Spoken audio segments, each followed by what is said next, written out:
Hello and welcome back to another fantasy football video. I hope everyone is doing fantastically well. Here today with my team selection ahead of game week 1. Very much looking forward to the start of this season. And if you are new around here, don't forget to hit that subscribe button, hit the like button if you're enjoying the videos. And let's get straight on into this one. So who is the best goalkeeper? Who is the best 4.5 million goalkeeper? I've gone for Robert Sanchez from Brighton, scoring 126 points last season.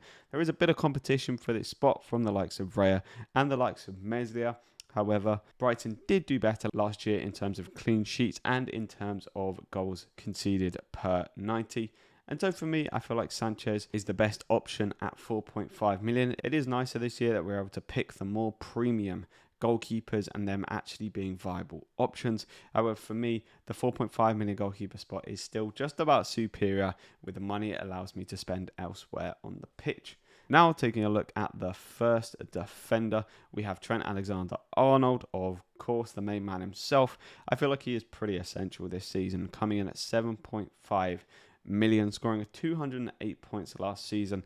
With a cracking set of fixtures he's got in the opening 5, we could easily see him hold in a couple of those games. And yeah, not too much to say on Trent other than cracking option, definitely going into my team. Then taking a look at the second defender, it is Cancelo.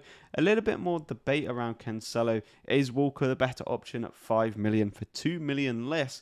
What else can you do with that money? For me, I've stuck with Cancelo. Played very well last season, broke the 200 point mark. Is still reasonably high owned, so if he does do well, you are likely to suffer. Doesn't have the easiest of first fixtures against West Ham.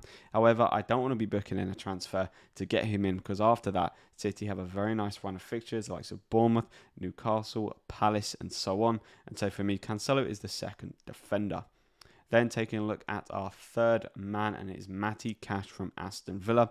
As I mentioned before, the main thing about me for Matty Cash is those opening 2 fixtures, Bournemouth away and Everton at home. I really feel like Aston Villa can exploit those teams. Scott Parker, manager of Bournemouth, has come out and said that they aren't really actually properly prepared ahead of this season. So hopefully Cash can really take advantage of that. He scored 4 goals and got 3 assists last season. And Gerrard really likes to push his fullbacks forward and get them onto the end of crosses or getting them to whip the ball into the box for the attackers. And so Matty Cash for me takes that third defender spot. Then rounding us off in defence is the second Liverpool man, Andy Robertson. I've decided to go for the double Liverpool defence. I feel like Robertson for me has looked very strong in pre-season. He actually managed to pick up 13 attacking returns in 29 games last season. Actually, he was on a better run than Trent was, but obviously got injured for a period of time. So if you can pick up that kind of form going into the start of this season, he could absolutely smash it. And the fact that he's actually still only at 11.2% ownerships makes him somewhat of a differential, especially with that double Liverpool defence. And so I'm very pleased to be owning Andy Robertson going into the start of this season. Then taking a look at our first midfielder, we've gone with Leon Bailly, the Aston Villa man, a guy that's had a very, very strong pre-season. Coming in at 5 million, he could turn out to be the bargain of this season, scoring 3 goals in pre-season. He looks very likely to start with Aston Villa, obviously having reasonably limited attacking options. I've seen Aston Villa Vaz come out and say that when Dia goes out and plays wide instead of Bailly, he ends up picking up the same positions as Coutinho, and obviously doesn't have the pace that Bailly has, and so Bailly offers them a new dimension. So I think it might be quite likely that we see him start in this first game week. Gerrard has come out and said that he really likes him as well, and obviously, as mentioned, with the first 2 fixtures that Aston Villa had, hopefully he can come out and get a cracking start to the season. I do get kind of Ben Rama vibes with him, and so Bailly takes up that first midfielder spot.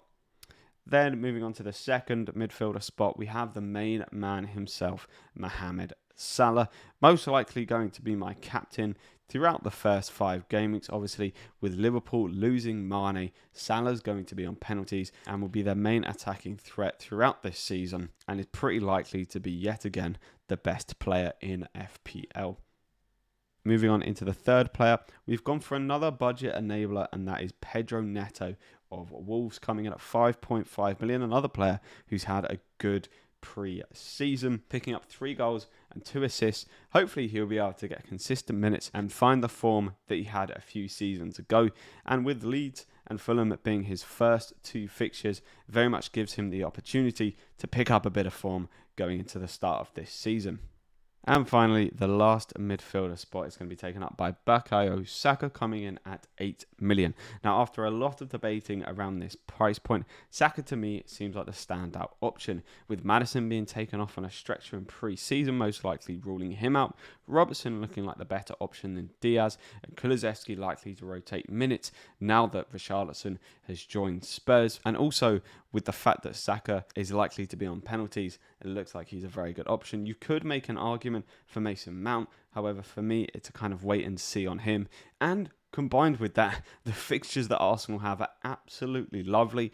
See, not the easiest start to the season with Crystal Palace away from home, but then they've got Leicester, Bournemouth, Villa at home, Fulham at home. It really does look like it could be a fantastic start of the season to Saka, and pretty much nailed to play compared to the likes of Martinelli or Smith Rowe, that we could see a bit of rotation there. Saka at 8 million seems like a standout option to me.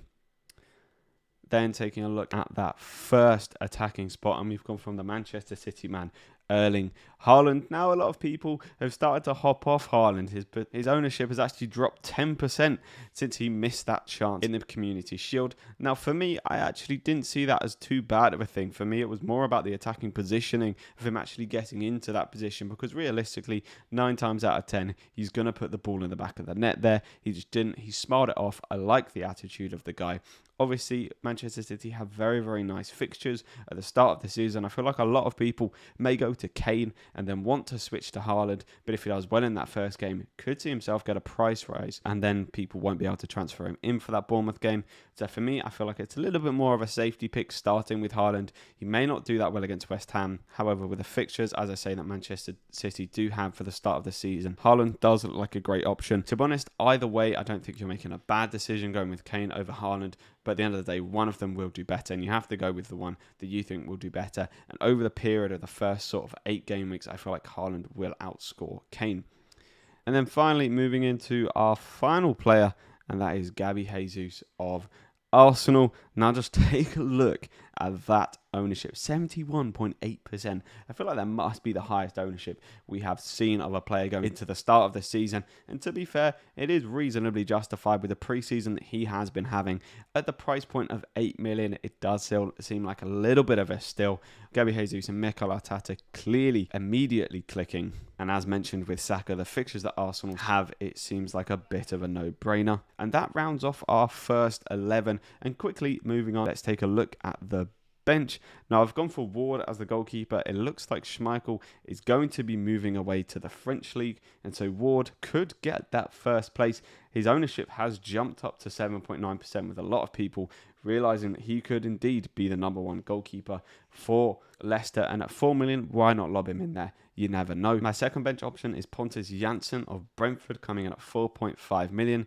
For me, I like having that 4.5 million defender on the bench as a sort of, guaranteed will play if you need him. From game week 3 onwards, Brentford have very nice fixtures, and I'm actually planning on playing him with a little bit of rotation, either with Bailly or Neto. We'll just see who is on form. Then the third bench spot, we have Andreas of Fulham. Obviously, getting that transfer from Manchester United, not too many people expected it, and so being priced at 4.5 million for a player who's likely to play week in, week out, especially in an advanced position. You can see that many people have thought this through, as almost 25% of the game have selected him. And then rounding us off, we've gone for Plange. The 4.5 million striker spot, I never really put too much thought into it, as it is just going to be a dud player who's going to sit there on the back of my bench for most of the season. Now, the only thing to say about that is that you don't want to pick a team that you feel like you could at some point triple up on, as I'm more likely to triple up on the likes of Palace than I am, say, the likes of Bournemouth.